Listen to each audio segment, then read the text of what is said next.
প্রথম প্রেম কোন ক্লাসে? ক্লাস 9। কবে প্রথমবার স্কুল বাঙ্ক? ক্লাস 11। কবে প্রথম চুমু?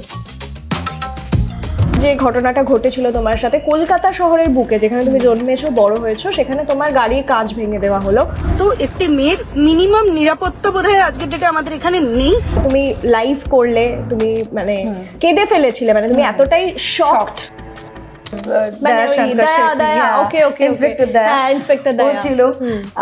তারপরে কতগুলো দরজা ভেঙেছে বলো। এই যে পায়েলের সুন্দর দুটো ডিম্পল রয়েছে, এই মিষ্টি দুটো ডিম্পল, এতে কত পুরুষ কুপকাত হয়েছে? ইউ হ্যাভ অলসো না?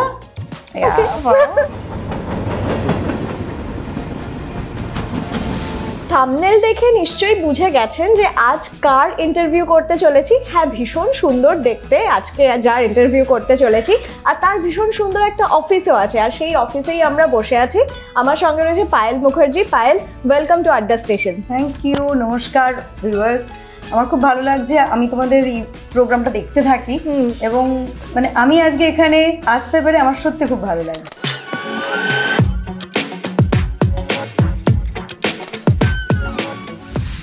আর বিশ্বাস করবে না দর্শকরা, অফিসটা তুমি এত সুন্দর সাজিয়েছো। তুমি বলো যে এই অফিসে তুমি কি করো, কারণ আমরা তো তোমাকে স্ক্রিনে দেখি। অফিসে আমি এই কোম্পানিটার একজন ডিরেক্টর ফাউন্ডার হিসেবে থাকি এবং তার বিজনেস ওম্যান, তার জন্য একটু আধটু কাজকর্ম করতে হয়। হ্যাঁ, দর্শকরা জানতে চায় কিন্তু ওরা কিন্তু জানে না যে তোমার কি বিজনেস আছে। আমার হেলথ কেয়ার আছে, হেলথ ইজ ইম্পর্টেন্ট আলটিমেটলি। তো হেলথ নিয়ে আমার অ্যাকচুয়ালি আমার পড়াশুনো ফার্মা নিয়ে, আই হ্যাভ ডান মাই এমফার্ম। তো তারপরে একটি কলেজে অধ্যাপনাও করেছিলাম কিছুদিন এবং সাইমালটেনিয়াসলি আমি আমার অ্যাক্টিং কেরিয়ার শুরু করি। সেই সময় আমি যখন মাস্টার্স করি সেই সময় থেকে স্টার্ট করি। দেন একটা সার্টেন টাইম পরে ডিউরিং কোভিড আমার মনে হলো যে I should do something which is very continuous thing. মানে আমরা অভিনয়ের ব্যাপারটা না কোথাও একটা ইনসিকিউর, কোথাও একটা আনসার্টেনিটি থাকে। So that's why I started this. But পরবর্তীকালে এটা শুধুমাত্র মানে পেশা হিসেবে নয়, এটা নেশা এবং মানুষের সাথে যে ইন্টারাকশন বা মানুষের পাশে দাঁড়ানো, কারণ হেলথ কেয়ার এমন একটা বিষয় যেটা সবসময় মানুষের কাছে ইম্পর্টেন্ট, মানে তাদের কাছে একটা মানে নিডের মধ্যে, একদম ম্যান্ডেটরি নিডের মধ্যে পড়ে, জন্ম থেকে মৃত্যু পর্যন্ত এইটা তো দরকার। সেক্ষেত্রে অনেকটাই মানুষের কিছু যদি কাজে লাগা যায় সেটাও চেষ্টা করে থাকি। সো আমরা যেরকম ভাবে তোমাকে চিনি অভিনেত্রী পায়েল মুখার্জি, পাশাপাশি তুমি একজন বিজনেস ওম্যান, সফল বিজনেস ওম্যান। আর এটা তো আমরা নতুন একটা দিক জানলাম। আমাকে বলো যে তুমি তো শুধুমাত্র বাংলা নয়, বাংলাদেশে কাজ করেছো, দক্ষিণ ভারতে বিভিন্ন ভাষায় কাজ করেছো, তামিল, তেলেগু, মালায়ালাম। তো যখন জার্নিটা শুরু করেছিলে, এই যে পিং পং বলের মতো তোমাকে এই ইন্ডাস্ট্রি ওই ইন্ডাস্ট্রি একবার কাজ করতে হতো, তো এই যে হেক্টিক ব্যাপারটা এটা কি করে সামলাতে প্রথম? আচ্ছা, হ্যাঁ, মানে ইভেন আমার কাছে না, মানে আমি একটা জায়গায় বসে থেকে, মানে আমার ব্যাক টু ব্যাক যদি একটা ইন্ডাস্ট্রিতেই কাজ হয়, আমি খুব মানে একটা মনোটোনাস ফিল হয় আমার, যে মানে আমার বিকজ একটা ব্যাপার কি বলতো, শুধুমাত্র কাজের জন্য না, আমি যখন বাইরে বিভিন্ন জায়গায় গিয়ে কাজ করেছি, সেখানকার কালচার, সেখানকার মানুষ, ভাষা, সবকিছুর মধ্যে মানে আমার মনে হয় আমি হয়তো কোথাও গ্রো করি, বা আমার মানে একটা মানুষ হিসেবেও একটা কোথাও তো একটা মানে অনেক কিছু জানার একটা ব্যাপার থাকে। প্রথম এটা খুব হেক্টিক লাগতো না যে আজকে আমি কলকাতায় শুট করছি, তারপরে আমি চলে যাচ্ছি দক্ষিণে, তারপরে আমি চলে যাচ্ছি বাংলাদেশে? কখন লাগবে যখন মানে আমি সেটাকে মানে সেটা আমার কাছে বার্ডেন মনে হবে, right? I was enjoying through out, যে আমার ভালো লাগতো। মানে আমি প্রথম কলকাতায় কাজ শুরু করি, আমি যখন মাস্টার্স করছি তখন থেকে, বিকজ আমার বাড়ি থেকে খুব একটু স্ট্রিক্ট ছিল যে আগে এডুকেশন, তারপরে যা করতে চাও ঠিক আছে, মানে ভেরি সাপোর্টিভ। বাট ওই একটা পয়েন্টে পড়াশোনাটা আগে করতেই হবে।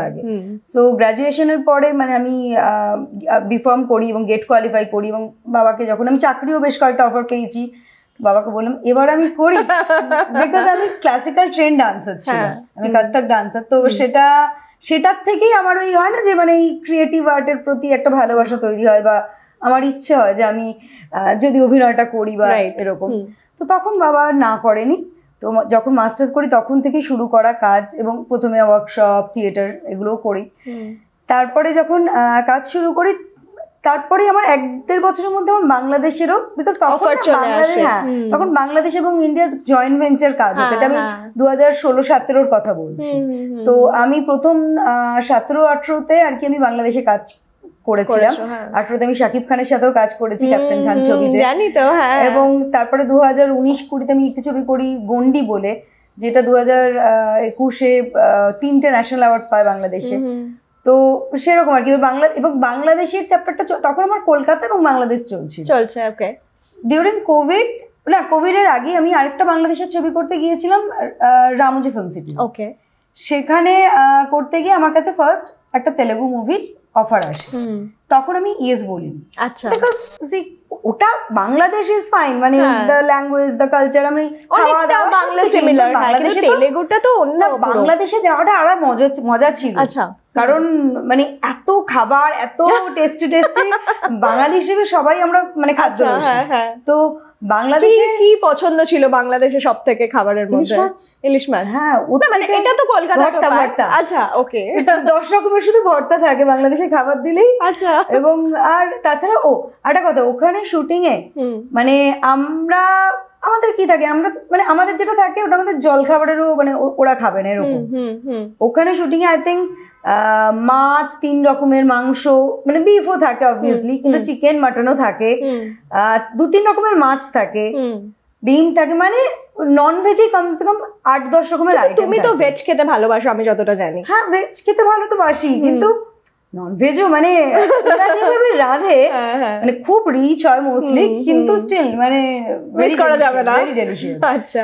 এবং বাংলাদেশে আরেকটা ব্যাপার, বাংলাদেশে জানো তো আমরা কি ব্রেকফাস্ট করি, ব্রেকফাস্ট ওরা অনেক সময় ভাতটা তো খায়, বিরিয়ানি খায় ব্রেকফাস্টে। ওকে। আচ্ছা, ওকে। তো ব্রেকফাস্টে ওরকম হেভি ব্রেকফাস্টে বিরিয়ানি I don't think এটা পারবো না, এটা বাড়াবাড়ি, আমরা বাড়াবাড়ি হয়ে গেল। খাই কর্নফ্লেক্স, সেখান থেকে বিরিয়ানি এতটা জাম পারবো না। তো ওদের ব্রেকফাস্ট ওই হেভি হওয়ার পরে লাঞ্চ ওরকম হেভির মাঝে আবার একটা নাস্তা আসে। আচ্ছা, ওকে। সেখানে সেটা হয়তো 11টা-12টার সময় আসে নাস্তা। ইজ লাইক একটা সিঙ্গাড়া থাকলো, একটা চপ থাকলো, ফ্রুটস থাকলো, সেই সব দিয়ে। ওদের পেট খারাপ হয় না? মানে একটার পর একটা সকালে বিরিয়ানি দিয়ে যদি শুরু হয়, তারপরে ওরা শুধু মানে খায় না, ওরা খাওয়াতে খুব ভালোবাসে। এইটা ওই হসপিটালিটি কোথাও পাবে না, মানে ওটা আমার মনে হয় পৃথিবীর আর কোথাও পাওয়া যায় না। ইনফ্যাক্ট আমার কিছুদিন আগে আমরা ইধিকার ইন্টারভিউ করেছিলাম, তো ইধিকাও বলছিল যে ও প্রিয়তমা শুটিং এর জন্য বাংলাদেশে গিয়েছিল, এবং সেখানেও বলছে যে আমার যেটা সব থেকে ভালো লেগেছে সেটা বাংলাদেশের মানুষের আপ্যায়ন আর ওখানকার খাওয়া দাওয়া। একদম একদম, মানে এই দুটো, মানে এটা কোথাও তুলনা হয় না। ট্রু। তো এনিওয়েজ, তারপরে আমি কোভিড এর সময় তখন আমার কাছে তেলেগু অফারটা আসে, এবং তখন আমি না করে দিই। আচ্ছা, হ্যাঁ, আমি না করে দিই, বিকজ আমি ওখানে কি করে কি আমি একজন আর্টিস্ট হিসেবে আমার তো ল্যাঙ্গুয়েজের উপর যদি কমেন্ট না থাকে তাহলে আমি সেটা এক্সপ্রেস করবো এক্স্যাক্টলি। তারপর তো তারপরে আমার কাছে দেন একটা মালায়ালাম প্রজেক্টের অফার আসে। I met the director during Kolkata film festival, সেখানে আমার সাথে পরিচয়, এবং অ্যাজ আই হ্যাভ বিগ আইজ, তো আমাকে মানে দেবে কেরালিয়ানদেরও এরকম বিগ আইজ থাকে, বা তো আমাকে ইভা বলে, যেটা প্রচুর মানে উই আর ভেরি ফরচুনেট যে প্রচুর ফেস্টিভ্যালে ঘোরে এবং প্রচুর অ্যাওয়ার্ডস আমরা পাই।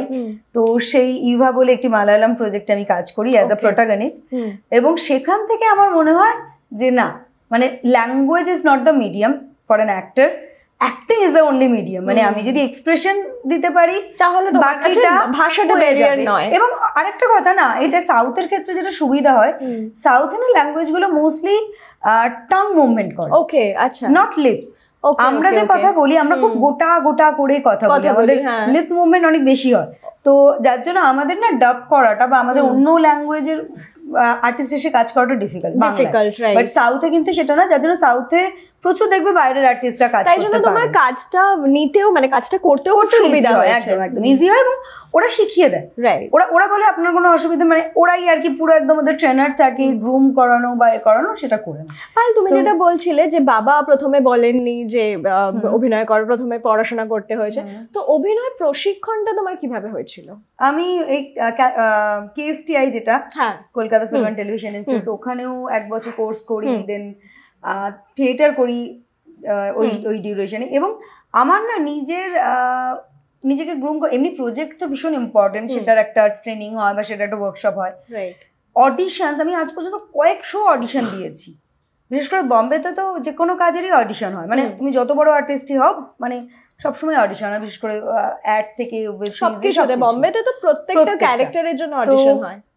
ওই অডিশন না অনেক আমাকে মনে হয় মানে এনরিচ করে, কারণ আমি প্রত্যেকটা সময় অডিশন যখন দিই, প্রত্যেকটা ক্যারেক্টারকে নিয়ে ভাবা বা ডিফারেন্ট ভাবে নিজেকে রিপ্রেজেন্ট করা, তো সেগুলো তোমাকে হেল্প করেছে। হ্যাঁ, এতগুলো ইন্ডাস্ট্রিতে তুমি কাজ করেছো, অভিনেত্রী পায়েল মুখার্জি কোন ইন্ডাস্ট্রিতে কাজ করতে সব থেকে বেশি স্বাচ্ছন্দ্য বোধ করে?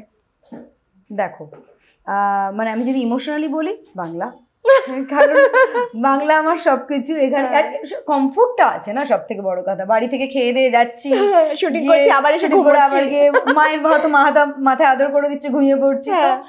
বাংলায় ওই কমফোর্ট তো পাবো না, কিন্তু ভেরি প্র্যাকটিক্যালি যদি আমি টেকনিক্যালি বলি, যদি আমি প্রফেশনালিজমের দিক থেকে বলি, দ্যাটস সাউথ। ওকে, মানে there is no other comparison. মানে তেলেগু ইন্ডাস্ট্রি তো আমি তামিলে করিনি, ইনফ্যাক্ট খুব ভালো, যেটা হায়দ্রাবাদ বেসড, খুবই ভালো। এটা কেন? আর বাংলার থেকে কতটা আলাদা, বা বাংলার যদি তুমি বলো কম্পেয়ার করে, তাহলে বাংলার কোন জিনিসটা শেখা উচিত সাউথের থেকে? প্রফেশনালিজম তো definitely, professionalism in the sense, ধরো যেমন টাইমিং ভেরি পার্টিকুলার, মানে ওখানে মোস্টলি সকাল 6টায় আর কি কল টাইম থাকে। আচ্ছা, 6টা 7টা, এবং 6টা মানে তুমি দেখবে, তুমি স্পটে গিয়ে দেখবে সব রেডি। এবং মানে সিনিয়র আর্টিস্টরাও আমি দেখেছি যে অন স্পট একদম অন টাইম পৌঁছায়, এরকম নয় যে আমি সুপারস্টার, যেটা হয়তো বলিউডেও অনেক সময় হয়, হ্যাঁ, যে আমি সুপারস্টার, আমি পরে যাবো। টাইম মানে ওটা না একটা জিনিসকে একটা খুব ডিসিপ্লিন করে পুরো সিস্টেমটাকে, রাইট? তো সেইটা একটা বিষয় আমার যেটা খুব ভালো লাগে ওখানে। এবং ওখানে ওরকম হয়তো সকাল 6টা টু রাত্রি 6টা, সন্ধ্যে 6টা। সো মানে দিস ইজ গুড, একটা সুন্দর একটা সিস্টেমের মধ্যে থাকে, এটা একটা বিষয়। অ্যান্ড সেকেন্ডলি হচ্ছে ওরা না মানে দে অনলি মানে not involve in film as মানে প্রফেশন, নট লাইক দ্যাট। ওরা they love film, they sleep with film, they eat film, like এরকম। মানে ওরা এতটা ডেডিকেটেডলি কাজ করে, মানে যে ইভেন মানে ট্রলি সেটিং এর বয় থেকে শুরু করে, যে ইভেন তোমার হয়তো টি বয়, তারাও খুব ডেডিকেশনের সাথে কাজ করে। তারাও এসে জিজ্ঞাসা করে, মানে নিজে থেকে আর কি, তারা হয় না যে তারা চায় যে ওটাতে ইনভলভমেন্ট, একদম ওইটা রিফ্লেক্ট করে, ওইটা ম্যাটার করে। তুমি একটু আগে বলছিলে আমাদের যে বাংলাদেশের এক্সপিরিয়েন্সের কথা, এবং সেখানে তুমি মেনশন করলে যে তুমি শাকিব খানের সঙ্গে কাজ করেছো, আমরা সেটা জানিও। তো সেই অভিজ্ঞতাটা যদি একটু আমাদের সাথে শেয়ার করো। খুবই ভালো, মানে স্টার তো উনি তো ওখানকার মেগা স্টার, মানে ওই যে একটা অরা কাজ করে, মানে ওই ব্যাপারটা তুমি কতটা ফিল করেছিলে কাজ করতে গিয়ে? আমার না, আমি মানে স্টার বা বড় অ্যাক্টরদের সাথে যখনই কাজ করেছি, আমি দেখেছি যে তারা মানে ওই স্টারডমটাকে ছাপিয়ে তারা সবসময় নিজেদের 1000% দেন, এবং যে কো আর্টিস্ট তাকে কমফোর্ট দেন। তো সেইটা শাকিবের সাথেও ফিল করেছি, যে ভীষণভাবে আর কি কমফোর্টটা পেয়েছি কাজেতে, এবং মানে ওটাই আর কি, মানে সাপোর্টটা, কারণ ultimately it's a team work, right? যদি মানে আমি ভাবি আমার কাজটুকু বা আমার পার্টিকুলার ওইটুকু, তাহলে তো কাজটা ভালো রিফ্লেক্ট হবে না। তো সেক্ষেত্রে ওই বড় আর্টিস্ট মানে বা শাকিব বলো, এটা কিন্তু খুব সাপোর্ট করে। পায়েল, একটু অন্য প্রসঙ্গে আসি। কিছুদিন আগেই তুমি ন্যাশনাল নিউজের হেডলাইন্সে ছিলে, এবং সেটা যে ঘটনাটা ঘটেছিল তোমার সাথে কলকাতা শহরের বুকে, যেখানে তুমি জন্মেছো বড় হয়েছো, সেখানে তোমার গাড়ির কাঁচ ভেঙে দেওয়া হলো। কলকাতার সাদার্ন এভিনিউতে 27A, এটার সামনে আমি রয়েছি এই মুহূর্তে। পুলিশও এসেছে, ছেলেটিকে ধরা হয়েছে, ওখানে তার বাইকটা রয়েছে, প্রচুর লোকজন এখানে রয়েছে। এবং কলকাতা শহরে আজকে আমি এই কারণেই এলাম লাইভে, আমরা এত কিছু প্রোটেস্ট করছি, এত কিছু চলছে, তার মধ্যেও একটি মেয়ের মিনিমাম নিরাপত্তা বোধহয় আজকের ডেটে আমাদের এখানে নেই। লাইভ করলে তুমি মানে কেঁদে ফেলেছিলে, মানে তুমি এতটাই শকড। এক্স্যাক্টলি, মানে দুঃখ পাওয়া বা আহত হওয়া তো অনেক পরে, আগে তুমি শকড যে এইটা আমাদের সঙ্গে, মানে তোমার সঙ্গে এটা হচ্ছে, মানে এই ব্যাপারটা, মানে এই ব্যাপারটা তোমাকে মানে কতটা ট্রমাটাইজড করেছিল? ট্রমাটাইজ করেছিল মানে সেই রাতে আমি 1 সেকেন্ডের জন্য ঘুম এক্স্যাক্টলি এবং মানে বেশ কয়েকদিনই ওটা ছিল মাথায়, এখনো মনে পড়লে মানে আমার গুজবাম্প আসে। এবং এটা তুমি যেটা দিয়ে শুরু করলে, যেটা কলকাতায় আমার নিজের শহরে, এটা সত্যি এক্সপেক্টেড ছিল এক্স্যাক্টলি। এবং আমি বাইরে যখনই যাই বলে থাকি যে আমার সিটি, আমরা কোনোদিনও ফিলই করি। তাহলে আজকের ডেটে দাঁড়িয়ে কি মনে হচ্ছে যে কলকাতায় মেয়েরা কতটা নিরাপদ? আমার যেটা মনে হয়েছে, দেখো কলকাতায় এই ঘটনাটা ঘটেছে এবং কলকাতারই পাবলিক এসে কিন্তু আমাকে রেস্কিউ করেছে, কলকাতার পাবলিকই কিন্তু ওই ছেলেটিকে ধরেছে। এবং এটা কিন্তু খুব একটা রাত্রেও হয়নি, সন্ধ্যা 6:30 সাউদার্ন এভিনিউ দিয়ে আমি যাচ্ছি, সেলফ ড্রাইভ করছি আমার গাড়ি, একটি বাইক এলো, বাইকটা আমাকে সাইড থেকে ওভারটেক করে আমার রাস্তাটা গার্ড করে দাঁড়ায় এবং তারপরে সে আমাকে নামতে বলে, হিট করে, কাঁচ ভেঙে যায়, আমার গায়ের উপরে কাঁচ ভেঙে পড়ে। তার জন্য আমার গাড়িটা এভাবে ভেঙে দেবে। আজকে যদি এত বড় বিভিন্ন কেস হচ্ছে, রেপ থেকে শুরু করে মার্ডার থেকে শুরু করে, সেগুলোতে যদি কোনো পানিশমেন্ট না হয় প্রপার, তো এটা তো একটা জাস্ট একটা মেয়েকে ভয় দেখাচ্ছি বা একটা গাড়ির এটা আর এমন কি, তা আমার আর কি হবে? আমার মনে হয় এই একটা মাইন্ডসেট চলছে লোকজনের, কিছু লোকজন who have crime mentality actually. এবং ঠিক এই জায়গা থেকেই আমার প্রশ্ন যে তাহলে তোমার কি মনে হয় যে রাজ্য সরকারের ভূমিকা কতটা এই পুরো বিষয়টাতে? সরকারেরই তো ভূমিকা, ল অ্যান্ড অর্ডার যতক্ষণ না স্ট্রিক্ট হবে, যতক্ষণ না এদেরকে প্রপারলি মানে আইডেন্টিফাই করে এদেরকে প্রপারলি পানিশ করবে, ততক্ষণ আমার মনে হয়, দেখো ক্রাইম মেন্টালিটি কিন্তু কিছু মানুষের থাকেই, মানে সেটা ইনার, সেটা তখনই আর কি তার এক্সিকিউশনটা হবে করা, মহিলা বলো বা যে কোনো ক্রাইমই বলছি আমি, মহিলা এটা তো হচ্ছে, এটা তো র্যান্ডম হচ্ছে, কারণ এটা আমরা প্রত্যেক দিন ফেস করি, প্রত্যেকটা পাবলিক প্লেসে ফেস করছি, তো সেটা কিন্তু ইনফ্যাক্ট অফিসেও। হ্যাঁ ট্রু। আর এখানে তো এই মুহূর্তে কলকাতা ইন্ডাস্ট্রি তো মি টু নিয়েও অনেক ঘটনা ঘটেছে বা ইত্যাদি, ফিল্ম ইন্ডাস্ট্রিতে এখন বিষয়টা আরো বেড়েছে এবং দেখা যাচ্ছে সামনে আসছে, যেটা এতদিন হয়তো সামনে আসেনি। ফিল্ম ইন্ডাস্ট্রিতে এখন দরকার না, সামনে একটা টাইম থাকে, মানে অ্যাটলিস্ট এটার মানে লিমিটেশনটা বোধহয় ক্রস করেছে, সো আমার মনে হয় আসাটা দরকার। এবং এটা খুব পজিটিভ একটা ব্যাপার ডেফিনেটলি, যে প্রত্যেকে মুখ খুলছে, জানাচ্ছে নিজেদের অভিজ্ঞতার কথাটা, অবভিয়াসলি খুব পজিটিভ মানে। এবং এটা না শুধুমাত্র একটা ইন্ডাস্ট্রি নয়, সবকটা ইন্ডাস্ট্রিতেই এই মুভমেন্টটা স্টার্ট হয়েছে। এবং আমার মনে হয় কলকাতারও যে আরজিকর মুভমেন্ট, সেটা দিয়ে কিন্তু অনেকটাই আমরা এই প্রোটেস্টের জায়গাটা স্ট্রং হয়েছে এবং আগামী দিনে হয়তো কিছুতে ইম্প্যাক্ট পড়বে। আমরা অনেক সিরিয়াস কথা বললাম, এবার আমরা একটুখানি অন্য আলোচনায় ফিরি। এই যে পায়েলের সুন্দর দুটো ডিম্পল রয়েছে, এই মিষ্টি দুটো ডিম্পল, এটা কত পুরুষ কুপকাত হয়েছে? এটা একটা গর্ত না, পড়ে যেতেই পারে, তার দায়ে যেমন গভর্নমেন্ট নেবে না, আমিও নেব না, সেটাই। But I got compliments a lot in my life for my dimples. So ঠিক আছে, it's good. But you know, I'm the sciences student. It's actually dysfunction. You know, dimple basically muscle dysfunction. But sometimes dysfunction is good. Actually তাই, কারণ আমরা শাহরুখ খানের ডিম্পল দেখে তো কি হয়, শাহরুখ থেকে শুরু করে এখন তো মানে সেই আলিয়া ভাট, দীপিকার কার, I'm also lucky I think. হ্যাঁ ডেফিনেটলি। এবং নিশ্চয়ই তুমি যেটা বলছিলে কমপ্লিমেন্টসও প্রচুর পেয়েছো। পায়েল, আমরা I think you have also, না? পায়েল, তুমি সঞ্জয় মিশ্রার সাথে কাজ করেছো এবং তুমি তার সাথে কাজ করার অনেক অভিজ্ঞতার কথাও বিভিন্ন ইন্টারভিউতে শেয়ার করেছো। তো তুমি বলেছো যে মানে একজন সাধারণ জীবন যাপন কিভাবে করতে হয় সেটা তুমি ওনার থেকে জেনেছো। তুমি কতটা অনুপ্রাণিত হয়েছো? দেখো, অনুপ্রেরণা তো অবশ্যই, এরকম একজন মানুষদের সাথে যখন আমি কাজ করি তখন এদের কাছ থেকে শেখার চেষ্টা করি, মানে আমি যতটা সম্ভব এদের কাছ থেকে মানে হয় না যে গ্র্যাব করে নেওয়া, সেটা চেষ্টা করেই থাকি। এবং মানে সঞ্জয় জির সাথে পার্টিকুলার আমি এই জন্যই বলে থাকি ইন্টারভিউতে, আমি কাজ করে দেখেছি যে ডাউন টু আর্থ কথাটা আমরা ছোট্ট থেকে শুনি, কিন্তু সেটা হোয়াট এক্স্যাক্টলি মিনস আমি ওনার সাথে কাজ করে বুঝেছি।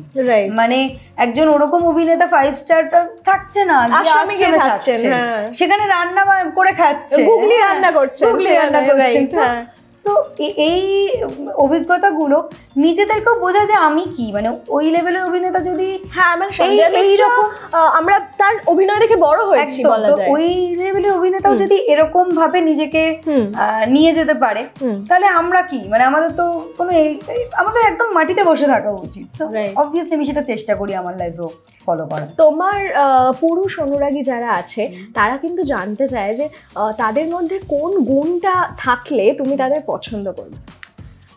আমি খুব স্পষ্ট কথা পছন্দ করি, আমি সত্যি কথা, আই হেট লাইফ, মানে আমার কাছে, এবং আমি স্যাপিওসেক্সুয়াল, আমি সেরিব্রালি কানেক্ট করি।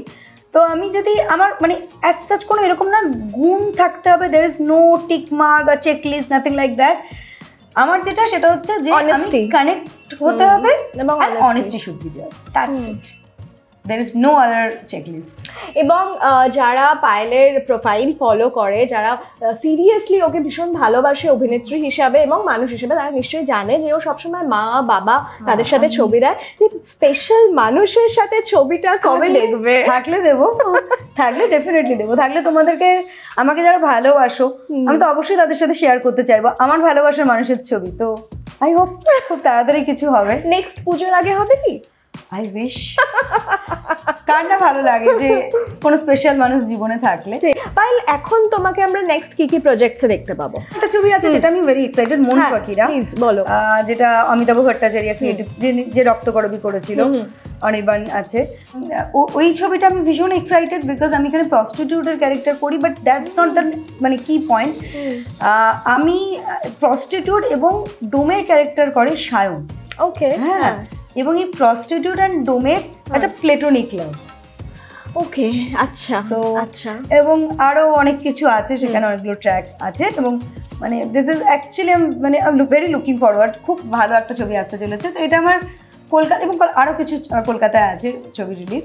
সাহেব ভট্টাচার্যের সাথে একটি ছবি আছে, ডিভাইন জাস্টিস, আমি সাহেব অনিশা, আমি সাহেব অনুষা বিশ্বনাথন আছে, তো আছে বেশ কিছু। আর বম্বেতে আমার রিলিজ আছে এখন একটি ছবি, যেটা আতার কেক, যেটা আরিয়া বাব্বার আমার এগেনস্টে আছে হিরো, এবং দয়া ছিল আমাদের পোস্টার, দয়া শঙ্কর ইন্সপেক্টর দয়া ছিল। তারপরে দয়া কতগুলো দরজা ভেঙেছে বলো? দরওয়াজা তোড় না, বাট কি মানে ওরকম লম্বা চওড়া লোক না দয়া, কিন্তু কি সফট জানো তো, মানে আমরা যেটা ভাবি যে এলেই বোধহয় মানে ভাগো দরজা ভেঙে দাও, ঘুরিয়ে দাও, সারাক্ষণ ধরে থাকে। ওই লোকটাকে দেখলেই মনে হয় এই কিছু একটা ভাঙবে, কিছু একটা ভাঙবে। আমি দেখলাম সেদিনকে ট্রেলার দেখলাম তোমার সিংঘম 3, বাবা ওখানেও দেখলাম যে গাড়িটা দরওয়াজা তোড়ো, ও যেখানেই যায় একটা করে দরজা ভাঙে, প্রোডাকশন বাজেট বাড়িয়ে দেয়। এক্স্যাক্টলি সেটাই মনে হয়। আর সাউথেও কিছু রিলিজ আছে, মানে একসাথে প্রচুর কাজ হতে চলেছে। দুটো রিলিজ আছে বড়। ইয়েতে বম্বেতেও রিলিজ আছে, বম্বেতে গিরগিট রিলিজ আছে। গিরগিট তোমার দিব্যেন্দু ভট্টাচার্যের সাথে করেছিলাম, তো ওটা রিলিজ আছে, ওটা ওটিটি প্ল্যাটফর্মে রিলিজ আছে, অ্যামাজনে আছে। ওকে ওকে, তো একসাথে অনেক কাজের কথা বলে দিল পায়েল, এবং ডেফিনেটলি আমরা এবং আপনারা সবাই খুব এক্সাইটেড ওকে নতুন নতুন চরিত্রে দেখার জন্য, কীরকমভাবে ও নিজেকে ভেঙেছে, নিজেকে এক্সপ্লোর করেছে সেই সমস্ত দেখার জন্য। আর আমরা চলে এসেছি ইন্টারভিউয়ের একেবারে শেষ পর্যায়ে। আমার কাছে রয়েছে কয়েকটা র্যাপিড ফায়ার প্রশ্ন। ওকে, পায়েলের জন্য র্যাপিড ফায়ারের প্রথম প্রশ্ন, বাবা মাকে বলা প্রথম মিথ্যে? প্রেম করতে যাওয়ার সময়, ওটাই, যে যাচ্ছি কোনো বন্ধুর বাড়ি, কিন্তু তারপরে স্পেশালি সরস্বতী পুজো। প্রথম প্রেম কোন ক্লাসে? ক্লাস 9। কবে প্রথমবার স্কুল বাঙ্ক? ক্লাস 11। কবে প্রথম চুমু? 11, ওই তখনই পেকেছি আর কি। একটা স্বপ্ন যেটা সত্যি করতেই হবে? বাবা মার স্বপ্ন, অবভিয়াসলি বাবা মা চায় মেয়ে বিয়ে থা করে সংসারী হোক। সেটাই যে মা মেয়েটাই অভিনেত্রী হয়ে গেল, বিজনেস করলো ফাটিয়ে, আলটিমেট সংসার করো বলতে থাকে না কন্টিনিউয়াসলি যে কবে বিয়ে করবে, কিন্তু মনের মধ্যে চলে, মাথার মধ্যে ওটাই চলে। কিছু বলার নেই, মানে মা বাবারা মানে মা বাবা উইল বি মা বাবা, নো চেঞ্জ। আমরা আড্ডা মারছি এবং আরো আড্ডা মারবো, তবে বুঝতেই পারছো পায়েল আমাকে অনেকগুলো কিউ দিয়ে দিয়েছে, সেই কিউ গুলো আমি পরের এপিসোডের জন্য রেখে দিলাম, বাকিটা পরে শুনবো। র্যাপিড ফায়ার ডান, র্যাপিড ফায়ার ডান। মাই গিফট হ্যাম্পার একদম একদম একদম ডেফিনেটলি রয়েছে, সেটা সবার সামনে দেওয়া যাবে না, পরে দেবো। ওকে। আর আপনারা এরকম ইন্টারভিউজ, আড্ডা সমস্ত কিছু দেখার জন্য দেখতে থাকুন আড্ডা স্টেশন। তুমি একবার বলে দাও। সবাই দেখুন আড্ডা স্টেশন এবং জমজমিয়ে সবাই মিলে আড্ডা করুন। Thank you.